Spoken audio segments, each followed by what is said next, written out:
ನಮಸ್ಕಾರ, welcome to ವಾಸ್ತು ಜ್ಯೋತಿ. ಇವಾಗ ನೋಡಿ, ಮುಂದಿನ ವರ್ಷದಿಂದ ಸಾಡಸಾತಿ, ಅಷ್ಟಮ ಶನಿ ಅಥವಾ ಅರ್ಧಾಷ್ಟಮ ಶನಿಗಳು ಸ್ಟಾರ್ಟ್ ಆಗ್ತಾ ಇದೆ. ಈಗ ಮೇಷರಾಶಿಯವರಿಗೆ ಸ್ಟಾರ್ಟ್ ಆಗುತ್ತೆ, ಮತ್ತು ಧನುರಾಶಿಯವರಿಗೆ ಅರ್ಧಾಷ್ಟಮ ಶನಿ ಸ್ಟಾರ್ಟ್ ಆಗುತ್ತೆ, ಸಿಂಹ ರಾಶಿಯವರಿಗೆ ಅಷ್ಟಮ ಶನಿ ಸ್ಟಾರ್ಟ್ ಆಗುತ್ತೆ. ಸೊ ಜನರಲಿ ಎಲ್ಲ ರಾಶಿಯವರುಗಳಿಗೂ ಶನಿ ಅಂದರೆ ಏನು, ಶನಿ ಪ್ರಭಾವಗಳೇನು, ಅಥವಾ ನೋ ಯುವರ್ ಸ್ಯಾಟರ್ನ್ ಅಂತ ನೀವು ಸ್ಯಾಟರ್ನ್ನ ತಿಳ್ಕೊಂಡಿದ್ರೆ ರೆಮಿಡಿ ಮಾಡೋಕ್ಕೂ ಈಸಿ ಆಗುತ್ತೆ, ಮತ್ತು ನಿಮಗೆ ಅದನ್ನ ಮ್ಯಾನೇಜ್ ಮಾಡೋಕ್ಕೂ ಈಸಿ ಆಗುತ್ತೆ. ಈಗ ಶನಿ ಬಗ್ಗೆ ತಿಳ್ಕೊಳ್ಳೋಣ. ಮೊದಲನೇದಾಗಿ ಶನಿ ಪ್ರಭಾವ ಅಥವಾ ನೋ ಯುವರ್ ಸ್ಯಾಟರ್ನ್. ಈಗ ಶನಿ ಫಸ್ಟ್ ಏನು ರೆಪ್ರೆಸೆಂಟ್ ಮಾಡುತ್ತೆ, ನಮಗೆ ಹಾರ್ಡ್ ವರ್ಕ್ ರೆಪ್ರೆಸೆಂಟ್ ಮಾಡುತ್ತೆ. ಎರಡನೇದು ಎಫರ್ಟು, ನೀವೇನು ಎಫರ್ಟ್ ಆಗ್ತೀರಾ ಅಂತ. ಮತ್ತೆ ಧೈರ್ಯಕಾರಕ, ಧೈರ್ಯ ಕೊಡುತ್ತೆ ನಿಮಗೆ, ಧೈರ್ಯಕಾರಕ ಆಗ್ತಾನೆ. ಮತ್ತೆ ರೋಗಕಾರಕ, ಮತ್ತೆ ದುಃಖಕ್ಕೂ ಅವನೇ ಕಾರಕ ಆಗ್ತಾನೆ. ದುಃಖ ಮತ್ತೆ ನೋವು, ನೋವು ಕೂಡ ಅವನೇ ಕಾರಕ ಆಗ್ತಾನೆ. ಸೊ ನಾವು ಇದನ್ನ ಏನು ನೋಡ್ತಾ ಇದೀವಿ, ಹಾರ್ಡ್ ವರ್ಕು, ಎಫರ್ಟು, ನಿಮಗೆ ಧೈರ್ಯ, ಇದೆಲ್ಲ ಪಾಸಿಟಿವ್ ಆಗಿ ಬಂತು. ಇದರ ನೆಗೆಟಿವ್ ಆಸ್ಪೆಕ್ಟ್ಸ್ ಏನು, ಶನಿದು ರೋಗಕಾರಕ ಆಗ್ತಾನೆ, ದುಃಖ ನೋವು ಕೂಡ ಅವನಿಗೆ ಕೊಡ್ತಾನೆ. ಮತ್ತೆ ಶನಿ ನ್ಯಾಚುರಲಿ ನಿಧಾನ, ಗ್ರಹ 2 ವರ್ಷ ತಗೊಳುತ್ತೆ. 30 ಡಿಗ್ರಿ ಒಂದು ರಾಶಿನ ಇಂದ ಇನ್ನೊಂದು ರಾಶಿಗೆ ಹೋಗಿ 30 ಡಿಗ್ರಿ ತಗೊಳುತ್ತೆ. ಈಗ ಧರ್ಮ, ಅರ್ಥ, ಕಾಮ, ಮೋಕ್ಷದಲ್ಲಿ ಧರ್ಮ ತಗೊಳ್ಳೋಣ. ಮೊದಲನೇದು ಮೇಷರಾಶಿ, ಸಿಂಹರಾಶಿ, ಧನುರಾಶಿ. ಮೇಷ ಲಗ್ನದವರಾದರೂ ರಾಶಿ ಆದರೂ ಪರವಾಗಿಲ್ಲ, ಸಿಂಹ ಲಗ್ನ ರಾಶಿ ಆದರೂ ಪರವಾಗಿಲ್ಲ, ಧನುರ್ಲಗ್ನ ಅಥವಾ ಧನುರಾಶಿ ಆದರೂ ಪರವಾಗಿಲ್ಲ. 3 ಜನನು ಕಾಮನ್ ಇಸ್ ಅಗ್ನಿ, ಅಗ್ನಿ ತತ್ವ, ಫೈರ್ ಎಲಿಮೆಂಟ್ ರೆಪ್ರೆಸೆಂಟ್ ಮಾಡುತ್ತೆ. ಸೊ ನಾವಿವಾಗ ಏನು ಮಾಡ್ಬೋದು ಇಲ್ಲಿ, ಇದಕ್ಕೆ ಇವ್ರಿಗೆ ಏನು ಮಾಡ್ಬೋದು ನೋಡು, hard work important. Next effort, ನೀವು ಎಫರ್ಟ್ ಕಮ್ಮಿ ಮಾಡೋಂಗಿಲ್ಲ ಈ ಸಮಯದಲ್ಲಿ. ಶನಿ ಪ್ರಭಾವ ಇರುವಾಗ ಹಾರ್ಡ್ ವರ್ಕು, ಎಫರ್ಟು. ಅದಕ್ಕಿಂತ ಹೆಚ್ಚು ಸಹನೆ, ಸಂಯಮ. ಸಹನೆನ ಸಮಾಜ ಕಲಿಸಕ್ಕೆ ಮುಂಚೆ ನಾವೇ ಕಲಿತ್ರೆ ಈ ಪ್ರಭಾವಗಳು ಕಮ್ಮಿ ಆಗ್ತವೆ.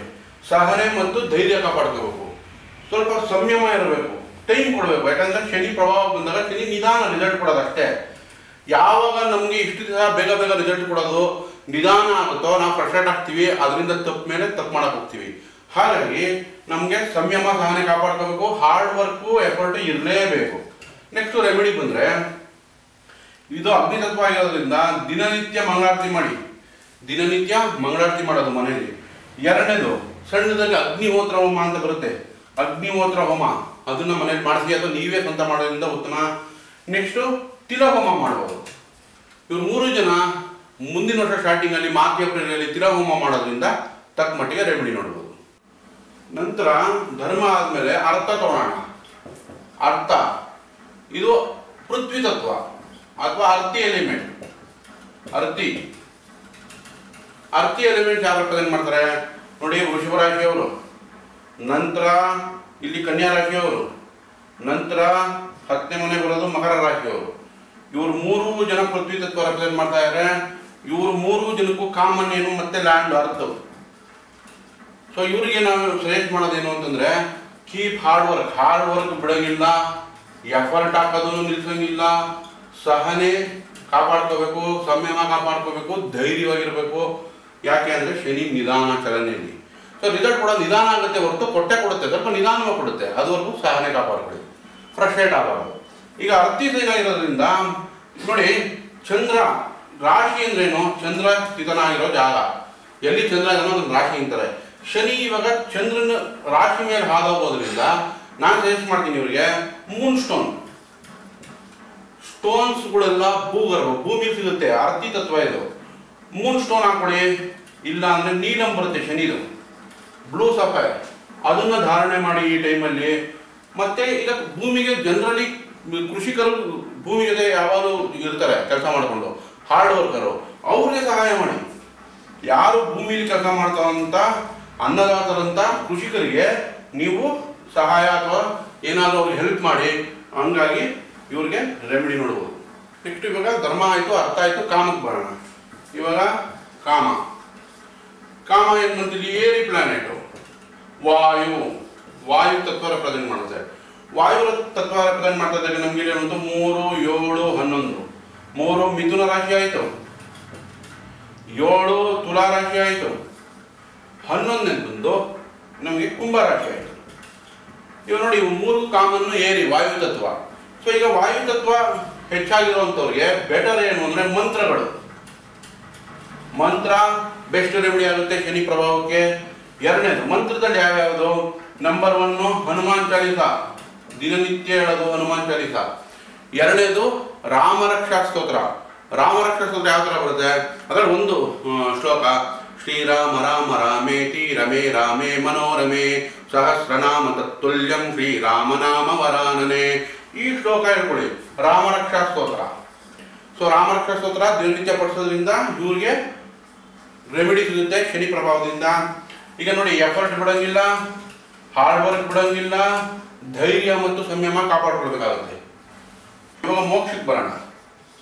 ಮೋಕ್ಷ ಇದು ಯಾವ್ಯಾವ್ದು ಬರುತ್ತೆ?